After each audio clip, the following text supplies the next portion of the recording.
Assalamualaikum warahmatullahi wabarakatuh. Bismillahirrahmanirrahim. Alhamdulillahirabbil alamin wassalatu wassalamu ala asyrofil anbiya'i wal mursalin sayyidina wa maulana Muhammad.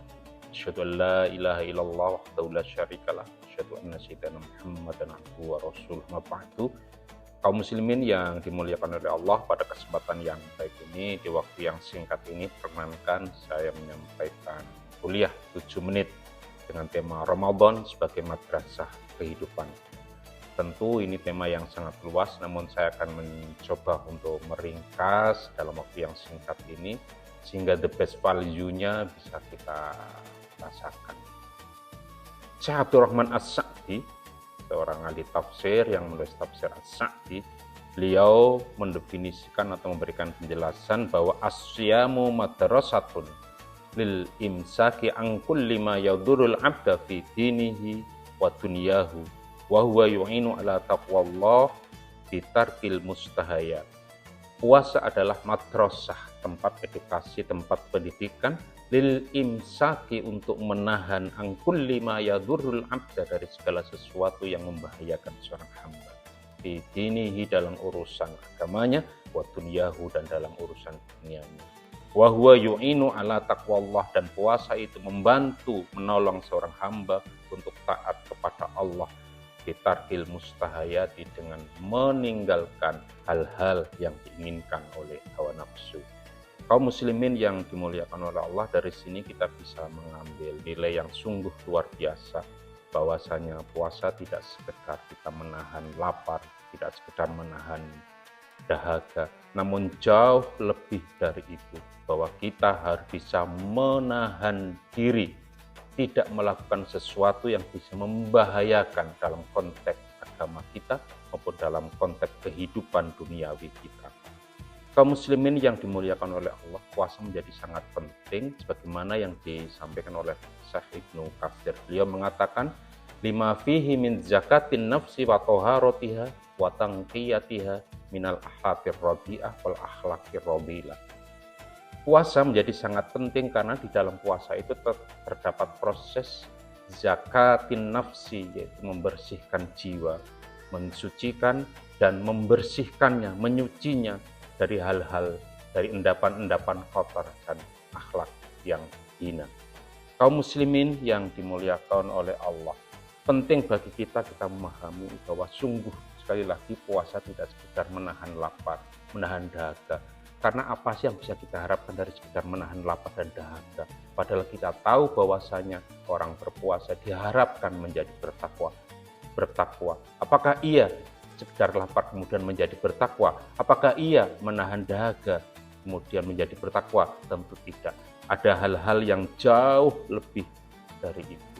Kita bisa menengok apa yang dikatakan oleh Imam Al-Ghazali, amma saumul khususi, adapun puasa khusus adalah fahuwa kafus sam'i wal basori wal lisani wal yadi wal rijli wasairil jawarihi anil asami. Puasa khusus adalah puasa bagaimana kita menahan pendengaran, wal basori, penglihatan, wal lisani, dan lisan, wal yadi, dan tangan, wal rijli, dan kaki, wasairil jawarihi, dan seluruh anggota badan, anil asami, dari dosa-dosa. Kaum muslimin yang dimuliakan oleh Allah, jadi sesungguhnya puasa tidak sekedar urusan perut dan mulut, tapi juga seluruh anggota badan kita harus ikut berpuasa.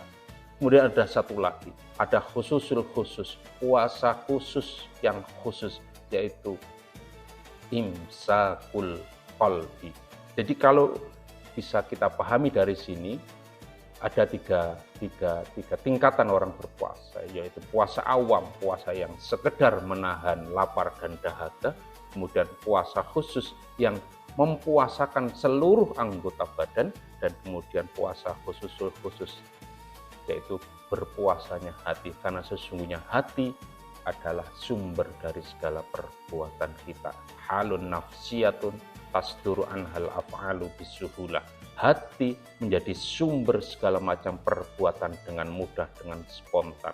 Jika yang muncul adalah perbuatan buruk, maka kita bisa dikatakan sebagai akhlak buruk atau akhlak mazmumah. jika perbuatan yang muncul dari hati itu kemudian diekspresikan dalam perbuatan itu yang baik, maka menjadi akhlak mahmudah. Itulah nilai-nilai edukasi yang bisa kita ambil dari berpuasa Ramadan. Kaum muslimin yang dimuliakan oleh Allah, satu lagi kita bisa mengutip apa yang dikatakan oleh Imam Hasan al-Basri. Innallaha ja'ala syahra ramadhana mizmaran lil khalqi yastabiquna fihi bi ta'atihi ila marabati. Sesungguhnya Allah menjadikan bulan Ramadan mizmaron, ladang berpacu, arena berpacu di khalqi, bagi makhluknya. Yastabiquna fihi bi ta'ati. Mereka hamba-hamba Allah itu, makhluk-makhluk Allah itu berpacu fihi, pada bulan itu, bitaatihi, dengan ketaatan kepada Allah, ila marudatihi, untuk mencari ridhonya. Jadi kaum muslimin yang dimuliakan oleh Allah, nilai-nilai pendidikan yang bisa kita dapatkan dari berpuasa Ramadan adalah kita berfastabiqul khairat, kita berlomba-lomba dalam ketaatan kepada Allah. Tentu karena namanya berlomba, kita berusaha untuk menjadi yang terbaik. Tidak sekedar ikut, tidak sekedar berpartisipasi, tidak, tapi kita mencoba untuk menjadi yang terbaik. Seandainya kita semua punya jiwa seperti itu, tentu kita akan menjadi orang-orang yang terbaik. Kantor Kementerian Agama saat ini bisa mencapai WBK tentu karena semangat berfastabiqul khairat, karena menjadikan Ramadan sebagai madrasah pendidikan untuk senantiasa berpacu diri menjadi yang terbaik. Saya kira itu nilai-nilai pendidikan yang bisa kita dapatkan dari berpuasa Ramadan. Mudah-mudahan bermanfaat dan mengingatkan kita semua bahwasanya puasa tidak sekedar menahan lapar dan dahaga, tapi berpuasa adalah mempuasakan seluruh anggota badan kita. Dan yang jauh lebih penting lagi adalah kita berpuasa dengan imsakul qalbi, menahan hati kita dari segala keinginan hawa nafsu, karena semuanya bersumber dari situ. Kurang lebihnya mohon maaf. Wassalamualaikum warahmatullahi wabarakatuh.